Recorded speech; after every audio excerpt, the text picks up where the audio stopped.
Hey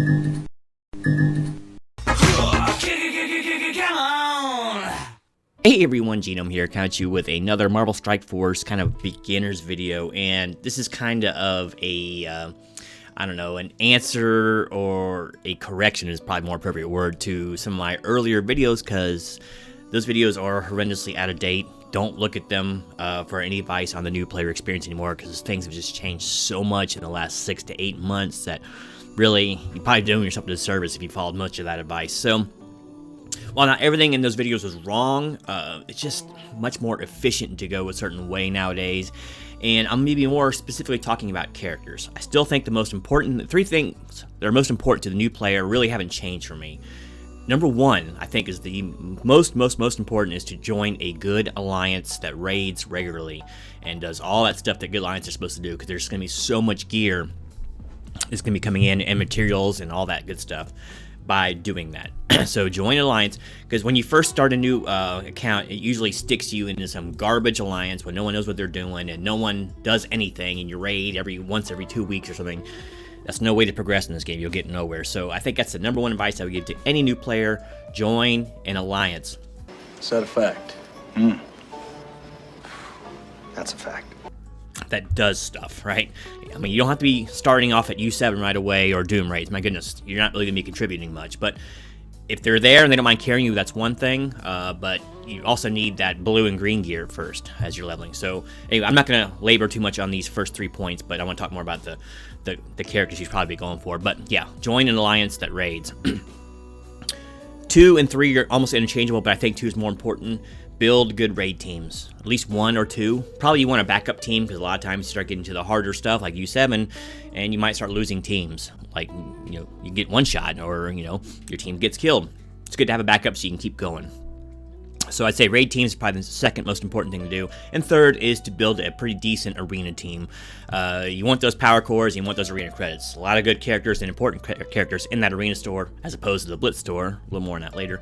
But get a good arena team and try to do your 5 arenas a day. Keep it in the top 500 or so to get decent payouts, and there you go. That should be pretty easy for you to do. So let me just go ahead and get into, no particular order, some things that I think the new players should be focusing on, or more specifically characters, and which ones to kind of avoid. Now, in some of my older videos, if you watch them, probably shouldn't, but hey, I'll take the clicks, right? One of the first teams I suggest you go for is the Sinister Six. I am changing that now. What? And I'll tell you why. First off, Sinister Six is basically useless. I mean, you have some more use, once again, more on that later, but you don't use them for anything. You can use them in the Villains campaign, but they're awful. They're terrible. They don't work at all well without Dr. Octopus, and Dr. Octopus is way down the road for you if you're just first starting out, right? Unless you're paying money, then most of what I say is a moot point anyway. But yeah, more specifically going to free-to-play or very low-spender kind of accounts. But the reason why I say don't really go for them that much is because, the prevailing advice is they unlock 2 Legendaries for the same team, which is good. That's solid advice. The problem is the Legendaries they unlock, Shuri, they're probably on different rows and all that. Shuri and Invisible Woman, I get very little use out of them. Oh wow, they're right there together. I get very little use out of them anymore. And you see, I haven't worked on them in ages. Of the 2, Shuri is probably the more versatile character. I'd say, like, Invisible Woman is better in shorter conflicts like War and Arena. And Shuri is better in raids and Dark Dimension because her cooldowns are much lower and she's a little more formed for those types of environments. But neither one of them gets basically any use for me anymore, outside of, like, the Greek raids or whatever. And even that, I never have a Fantastic 4 lane or anything like that. You may have some use for these guys later on in some of the node campaigns that require specific traits or whatever. That's beyond the purview of this. But really, they're not nearly as important as they once were. In fact, almost none of the first 2-year Legendaries is even really worth going for anymore. But that's beside the point. So, no, I don't think Sinister Six is really worth going for, other than maybe Electro, because she's Blitz currency, so super easy to get, and she's actually a pretty decent character without her team, at least for node stuff. So, not bad there, but the rest of the team blows, and I just don't think they're worth going for anymore. And to that fact, I don't think really Invisible Woman and Shuri is much worth going for. That's a bold statement. Once again, to kind of get a feel where I am either an early late game player or extremely late mid game player. I got like a TCP of like 7.6 mil, whatever. It could be higher if I hadn't built things badly to begin with. So, you know, we run U75 every day. That's kind of where I'm at. So we're not in Doom Raid. So, you know, it's like I haven't finished ED40 yet, about halfway through it. Just to give you an idea where my account is. But anyway, yeah, so did not recommend Sinister Six anymore. Find somebody else for your villain campaigns. That's all I can tell you. Maybe a little more on that later. Another one that might be a bit contentious, and especially where I have them as levels, is Black Bolt and Ebony Maw. And this will tie in a lot to farming characters like the Asgardians, Hela in general. They're not once they once were. They're not once they once were. Me fail English? That's impossible. Unless I want to change a pace, I'm not using Black Bolt anymore in raids or Ebony Maw. I'm still using Black Order in Arena because I just don't care anymore. I don't have full Infinity Watch. I don't want to fool with it. That keeps me back in the 200s or 150s in that area.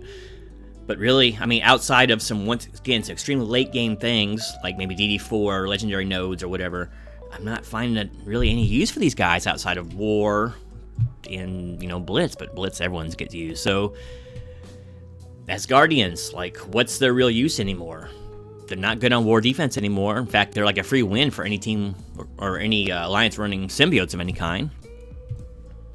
I mean, they're good, don't get me wrong, and they're not bad to go for, but really, you're just better served going for newer stuff, to be honest with you. I got a beefy Black Bolt. I love the character, but he just isn't what he once was, and so it's hard to recommend going for it because it's hard to get to the Hela node, and you got to spend a lot of resources to open it and 3-star it so you can farm it regularly. So I'm not real keen on it anymore. Ebony Maw is definitely a much more versatile character and has more uses in the game. Really only needed though if you have Thanos until you get to, like I said, DD3, DD4 stuff.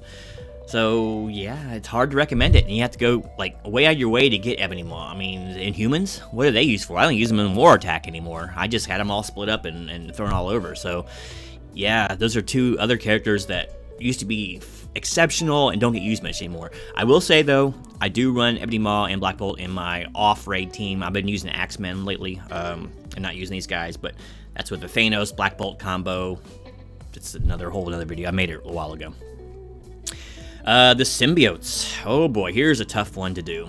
Because, let me just get them pulled up here. Symbiotes. Okay, Symbiotes. Mine are not that high, obviously. I gotta work on these guys some more for the DD4 city lanes. This team is extremely important, but if you watch some other content creators, specifically like Mr. Heartgrave, he's been asking questions like, there should be a new bio team coming out soon to handle newer content, because once you start getting into later content, Symbiotes are just not as good. It takes them forever to kill things. They're extremely good, but you can have a lot of node timeouts, especially in the hard to give tilts, unless you just keep cranking the gear into them. And they're such older characters that I sure wouldn't recommend it. So I really don't recommend going hard for the Symbiotes at first. The really only easy one to get anyway is Venom. All the other ones, not so easy. And Carnage would be easy, but there are so many necessary characters in the War Store that I can't even, like, advocate going for him. He's a good character, but he's probably, like, 10th or 11th in priority of the War Store. Not to mention the gear you need out of there. So, and without him, he's, like, kind of one of the engines, him and Symbiote Spider-Man, that makes this team work on some things. Don't get me wrong, they're still good and they're still necessary for some later game content, but you can't farm Symbiote Spider-Man, you can't farm any Venom, and Scream is, who knows when she's going to get cheaper, so I consider 975 arena credits to be unfarmable. I mean, you can farm it, of course. I could rank her up right now. I got like 50,000 arena credits hit up, but I'm not going to. I'll just wait till she's 500 or whatever. But so I'm just saying, it's not the easiest farms in the world, and I don't use them for anything anymore. War attacks, if I see an unruly, or should I say ill-advised Asgardians team on defense, that's where they get used. I don't use them in raids anymore. I'd say they're pretty solid up to, like, say if you have them around 400k or so, or 300k, they're pretty solid for like U7-1. Okay, they're good there, but you still might have some timeouts if you don't manually control them for part of it to make intelligent decisions. What all I'm going to say is, They're not what they once were. They're just still too hard to farm. I don't recommend it unless you get some lucky Mega Orb pulls, but even then, you still probably have to divert resources into characters like Carnage, which would be just better served elsewhere. So don't recommend the Symbiotes anymore. Let's see here. This next character I'm going to talk about makes basically all the other characters that you start with are farm superfluous. Yes, yes. Kestrel is all in this game, and she also has a side effect too that's a little harder to describe. Kestrel is basically the best character you can use in any game mode where you can use her, bar none. It's not even close. DD2, you'll one-shot every node with her as long as you have even decent supporting characters, right? She's awesome in Arena. She's awesome on War as a plug-and-play character, especially. Raids, she dominates. RTA, she dominates. Every game mode, she's basically the best character. She's probably the best standalone character in the game. I don't know what to say probably is. She is the best standalone character in this game. Every bit of gear or of working on building you can do to her, just do it. And you're going to see dividends paid. So if you were lucky enough to be starting your account or, coming up when she was available to unlock, she's a no-brainer. She's probably... I do not recommend, I do not advocate, I am a free-to-play player, I do not recommend or advocate spending money in this game, but her 50 shard offer might be worth it to you to consider just because she makes your entire game experience that much easier. If you pull her out of a Mega Orb or something, oh man, you're off to the races. But hopefully you got her unlocked. If you do have her unlocked, most of the other characters in this game are moot. But I told you that she has a secondary value, and that she brings up the power level of any character that can drop defense down to the 9th degree. So the aforementioned symbiote Spider-Man drops defense down on his basic. She made Shatterstar, for me, a daily use player, because I don't really have X Factor built up for anything. But man, Shatterstar on the team, dropping defense down on everybody, there you go. So basically any character that has defense down, you can pair with her, or a way to apply defense down, you can pair with her to amazing results. So that's how good a character she is. So yeah, if you're a newer character or a newer player, you do have her unlocked, make no bones about it, just put everything you can into her. Next thing to talk about is the team probably you should build as quickly as you possibly can right now, and that's the Infinity Watch, with specifically Gamora and Nebula. Phyla and Moondragon are just nowhere to be found right now, outside of lucky orb pulls, so I don't know where they're going to go. I mean, they're good once you can get them going, but I see I haven't worked on mine too much. I'm just going to build them for DD4, but that's another video. Gamora and Nebula are very easy, especially Gamora. She's Blitzstore. Easiest farm in the game. You'll have her maxed in no time. So as soon as you log into your account for the first time, if you don't have Kestrel, whatever, it doesn't matter if you do or not, start working on Gamora. She's that good now. She used to be terrible. She's awesome. Everyone knows it. Nebula is a great addition to that team. It also helps make Gamora stronger by making her lose charges faster so she can get empowered. And she's a pretty good standalone character nowadays, at least with her teammates. And she's a super easy farm. I think, Cosmic 4-9, I think it is. Let's see. Nexus 4-6. So, pretty easy in Nexus because you can use anything in there basically. But, yeah, so very highly recommended is to work on Infinity Watch when you can. Adam Warlock is a discussion for another day. Another super late game farm you shouldn't really need to fool with. But I mean, this team is good enough on its own, even without him. As you see, I don't have him unlocked to merit working on. So, Infinity Watch, go for it, but especially Gamora. Let's see what else we got. Black Order. Black Order was my strongest team for quite a long time, but I don't really recommend them anymore. Sorry, this doesn't show Thanos.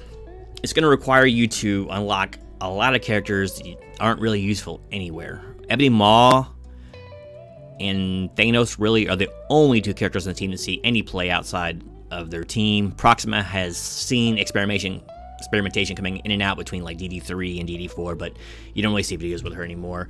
They're just not that good. And unlike Infinity Watch and other teams like that, they don't work unless you have all five, so you can't really experiment with them. You can't throw a different fifth in there as a better character than one of these guys because it ruins all the synergy. And without all five of these guys or four of these guys together, Thanos doesn't get empowered, the team doesn't work. So I really don't recommend it. They're great on War. They're still middling arena team. and you can brute force a raid node or two, that's for sure. These guys will wreck a raid node usually, at higher levels at least, but you can never use these guys in RTA. They've always got one of these guys banned. So, yeah, I don't recommend working on them. I just don't. Sorry. They're good, but if you don't already have them, I wouldn't waste time going for them anymore. Astonishing XMen, the Axemen. Good team. Good, solid team all around. It's kind of going to be a later game farm for you, though, because you need Pemtech or whatever, and Yellow Jacket node is way at the end. I have a feeling they'll be moving that down somewhat here eventually, but right now, he's way up there in the Doom campaigns. Good luck with that. It's going to take a long time. So, the characters can work somewhat without Jubilee. Not well, because she is like one of the core 3 of this team, but I am... At the power levels you're seeing at right now, I'm running them almost auto, basically in U7.5. I'm slowly building these guys up too, just because I'm tired of like manually controlling my characters for raids. So, not a bad team, but Bishop's going into the War Store. Enough with the damn War Store, people. But the other characters are really easy to farm. Beast, Kitty Pryde, and Iceman are super easy to farm. And they're not awful characters, to be honest with you, as far as heroes or mutants go. So, great raid team. I didn't realize how good they would be at these lower levels, but they really are. They just death of vows and cuts. They just do it, and they do it much more efficiently than Symbiotes. And I'd say they're a much better team overall. Better war attack team, better arena team. Basically, RTA, a lot of times you'll see a full Axeman team, which can be annoying, but they get crushed by Infinity Watch and Kestrel, basically. But anyway, that's a story for another day. So Axemen are not too bad. If you got some spare credits laying around or spare energy laying around, you can do worse than farm them. They also have the added benefit of helping unlock some legendaries like Magneto. So there's that too, or basically one legendary that has Magneto. But still, it's tertiary. I don't recommend Magneto anymore, but whatever. Oh boy, this is going to be a long way I can see. Zemo. Zemo is still amazing. He's really easy to farm in the raid store. As far as making new player experience easier, he is basically one of the kings, maybe the king of PvE content, like campaign nodes and all that. He sees uses in and out in Arena, of course. In RTA, he is permabanned basically for a reason, because he's amazing. He's just pretty good everywhere, and you're going to want to need him, or want to use him probably in DD3 and DD4, because he's cheap. So, yeah. Zemo's amazing still. X-Factor and Pemtech are something else to talk about and discuss. I'm not going to go ahead and pull them up, but let's say you just started the game and you want to know how to unlock the 2 more recent legendaries in Jubilee and Adam Warlock. Well, that's done through Pemtech and then X-Factor plus Jubilee. So you kind of there's a progression there. So really, first off, you're going to need Pemtech. I talked about Pemtech earlier a little bit.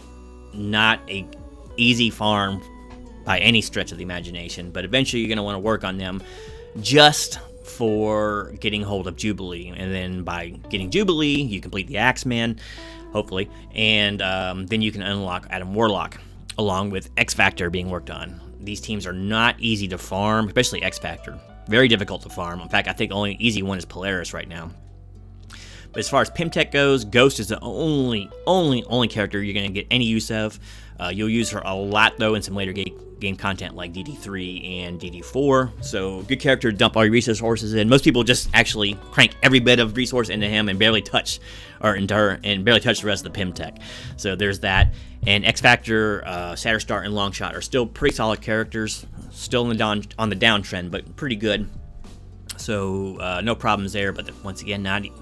Where are you going to farm them? War Store and right now the Arena Store. I think for Shatterstar is in there now, and the new Arena Orb, which I don't recommend at all. Another story. So, 2 teams to definitely work on when you have some credits laying around after you get some important things done. Get your raid team built, people. Let's see. What else we got here? Pun Fenders. So let's talk about the Defenders a little bit. Once again, Mr. Heartgrave is a big proponent of these guys, because you are going to use them quite a bit. Oops.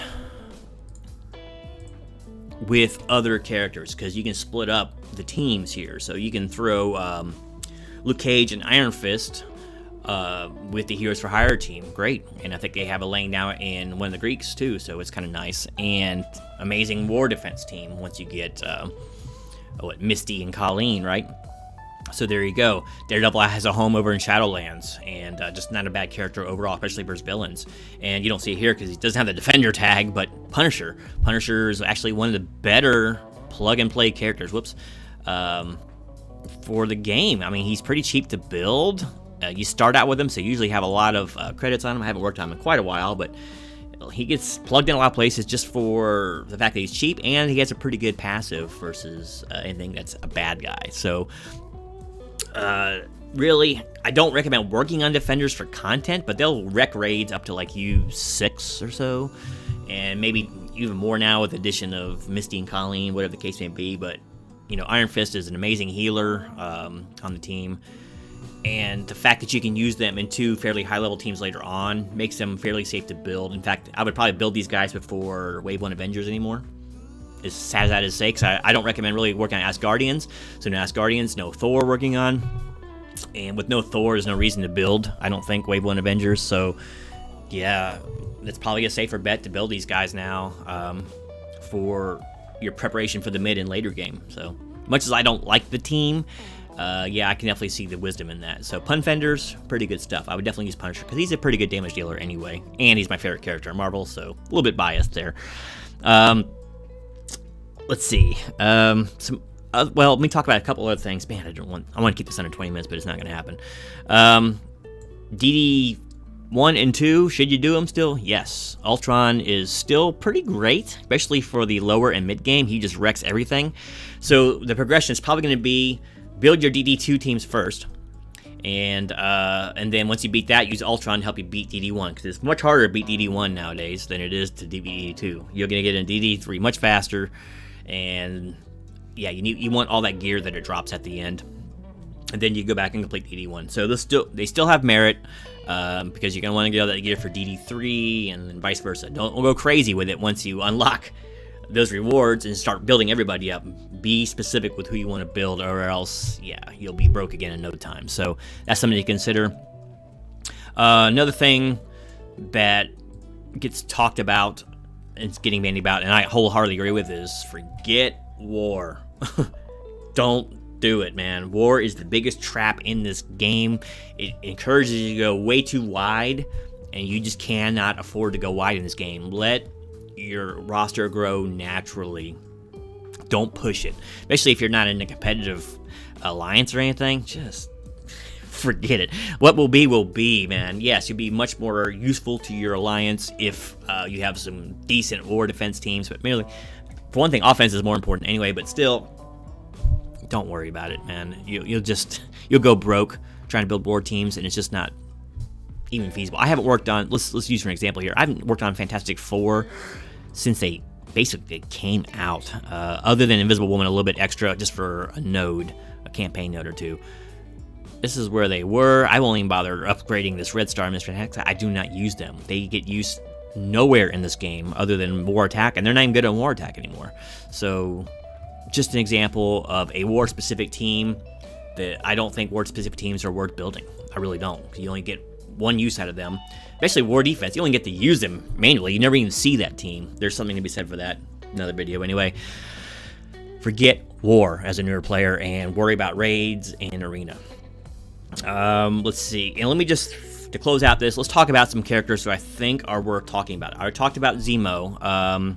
Let's talk about some other characters I think have some value as a standalone character. Don't necessarily unlock something, but are pretty good and not bad to go for. Where'd she go here? There she is. Hela. Hela's pretty good on her own. She does a lot of content very well, and she does actually help unlock something, but she's just a good character overall. Don't kill yourself trying to go for her early, but she's a really solid character, so no problems there. Another one I want to talk about that's really good and not too hard to get anymore is Taskmaster. Taskmaster is very good for PvE content, solid character in a lot of game modes. He's much easier to farm than he used to be since he got moved down, but he's in Cosmic 2.6, so not too hard to get to. A couple months in the game, he should be there. Not a bad character for a couple different things. Red Guardian is expensive right now, but maybe by the time you get around to having the spare credits to use it, he might not be too bad. But this kind of goes back to Secret Avengers. If you get Secret Avengers, just go for them instead. If you can get Cap Sam or whatever and the other 3 guys, probably should just ignore Red Guardian, but he's pretty solid, and he's on a he's pretty good in some of the skill nodes or whatever. But yeah, he's something to go for if he gets cheaper in the raid credits or excuse me, in the arena credits, and you got stuff laying around. Another one is I was going to talk about was Yo-Yo. I probably shouldn't worry about like showing them to you, but whatever. Yo-Yo's just a good character for PvE content because she's sticking offense down on most stuff unless it grossly overpowers you. It's very strong. Used to be one of the strongest things in the game. She's easy to farm now in the raid store, so Yo-Yo's not bad. Let's talk about Minerva. Minerva's still really good in a lot of things, but you don't really use her typically outside of the Dark Dimensions too much, but you'll see some use for her, and she still has her use in raids depending where you're at. Only problem is she takes war credits, so I don't recommend using war credits to get her. But if she has an event comes around, try to go hard for it and get her, because she is pretty important in a couple of things, at least when you're coming up. Who else do we got here? Sorry, I wrote down some names here. Emma, still good as a plug-and-play character in a lot of different game modes. She's sort of farmable now. I don't consider orbs farmable or random orbs farmable, but there she is there. So if ever an event or blitz comes up where she's available, you should probably go a little bit harder just to get her, because she's pretty good in a lot of things, and you'll use her a lot in things like DD3 and DD4. So pretty good character to build. Not a lot of great global characters, so she's pretty good in that facet. Another one that I like to work more on, but just can't, especially with Kestrel's running around, though, is Red Skull. Really good character in a couple different game modes. He's always thought of as like a war character, and he is. That's his best use right now. But you can use him in PvE content. He kind of summons an army, and he's a great plug-and-play character where you can use him if you can put the gear into him. It's hard to justify. I wouldn't bring him above tier 12 right now, but just kind of a good character overall. And a lot of times characters that either buff your team with speed or summon things aren't too bad, and since his summons gain his red stars and stats or whatever, they can be actually pretty strong. And yeah, that's just about it. I don't really recommend the Wave 1 Avengers anymore, and like I said, I don't recommend the Sinister Six anymore. Things have changed in this game, and basically new content is king. So get your Silver Surfers out there, get your Kestrels, get your Infinity Watch. Those are pretty safe bets to go for right now. And most other stuff, if the legacy characters, man, it's so rare to find really strong ones. So anyway, hopefully this was a little bit helpful for you and not me rambling too long about these things and pining for the old days. But let me know in the comments below if any of this was helpful to you, and maybe I'll do a follow-up video with other things like War and Arena, how things have changed there. But anyway, thanks for sticking with me for this long video, and until next time, this is Genome, just pining away for the old days, as I said.